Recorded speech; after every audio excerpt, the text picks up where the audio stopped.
Number 1 hunter sa buong mundo pala. Walang respeto ang isang to sa atin eh. Bawat taon, milyon-milyon mga aplikante mula sa iba't ibang sulok ng mundong sumusubok para makapasa sa hunter exam. Pero mabibilang mo lang sa daliri ng kamay mo nakakapasa. Kaya huwag kang baka sisiguro sa mga sinasabi mo, bata.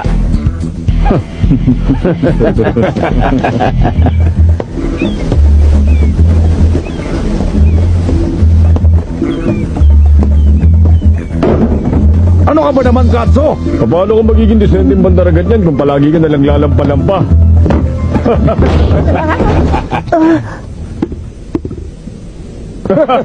Hoy, bawal ang tutulog-tulog sa trabaho. Ano ba tangiingay nyo? Balik na sa trabaho. Opo.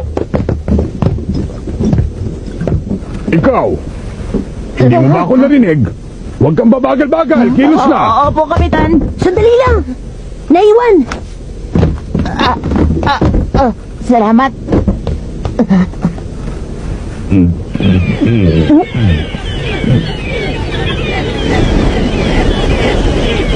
May paparating na bagyo. Paano mo naman nalaman yon, bata? Kasi po, yun ang sinasabi ng mga ibon. Talaga? At saka...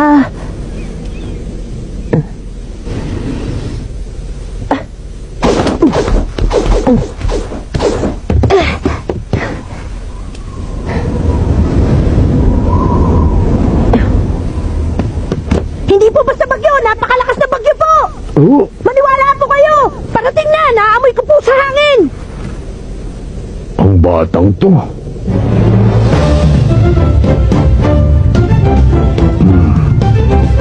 Ang mga matang yan, maaari kaya saang...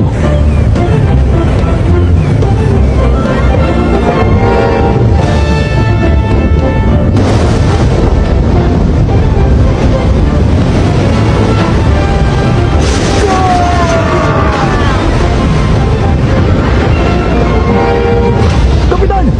Hindi na ba matataglan naman still natin ang hangin? Kailangang ibaba na ang mga layat! Huwag niyong ibaba pa!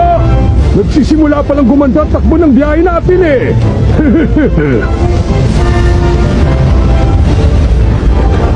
Kapit ng maigi! Totong liko sa kaliwa!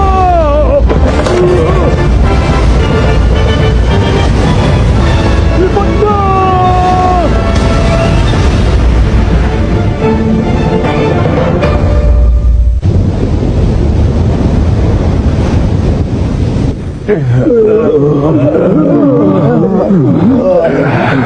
Wala naman palang sinabi sa akin yung bagyong yun eh. Oy, ikaw muna sa timon. Ay, opo. Pambihira. Ang lambot naman ng tripulanting napunta sa barkong to. Pati mga aplikante, wala ni isang makatayo. Kung dito palang natalo na kayo ng isang maliit na bagyo, sumuko na kayo sa hunter exam. Ay, mabuti pa magsiwi na lang kayo. Eto, may gamot pa po ako dito.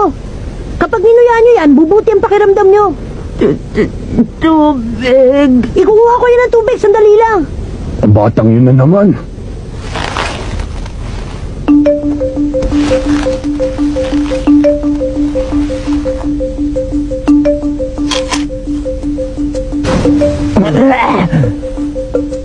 Ang asim naman sanas na to. Aba, mukhang may iilan din palang tigasin na naligaw dito sa barkong to ngayon ha. Pakikiraan po. Heto na yung tubig. Maraming salamat. Ayan, sige. Inumin nyo na to.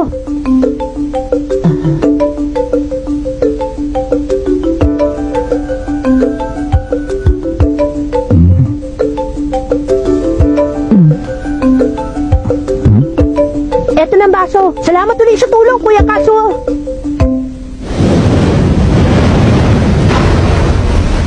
Bago ang lahat, kung maaari magpakilala muna kayong tatlo. Ako po si Gon. Ako, Kurapik ang pangalan ko. Ako lang naman si Leorio. Ngayon sabihin niyo nga sa akin, bakit niyo gusto maging hunter? Teka, hindi ka naman examiner, kaya sino ka para interviewin kami? Sagutin niyo na lang ang tanong ko, pwede ba? Gusto ko po maging hunter kasi hunter ang tatay ko. Iniwan ko ang Whale Island para mag-hunter exam kasi gusto ko pong malaman kung bakit pinili ng tatay ko na magtrabaho bilang hunter. Whale Island? Kung ganon, anak nga ni Jin ang batang ito. Sa wakas, dumating na rin ang takdang panahon. Hoy bata! Ha? Hindi mo dapat basta sinasagot ang mga tanong niya. Sinasabi ko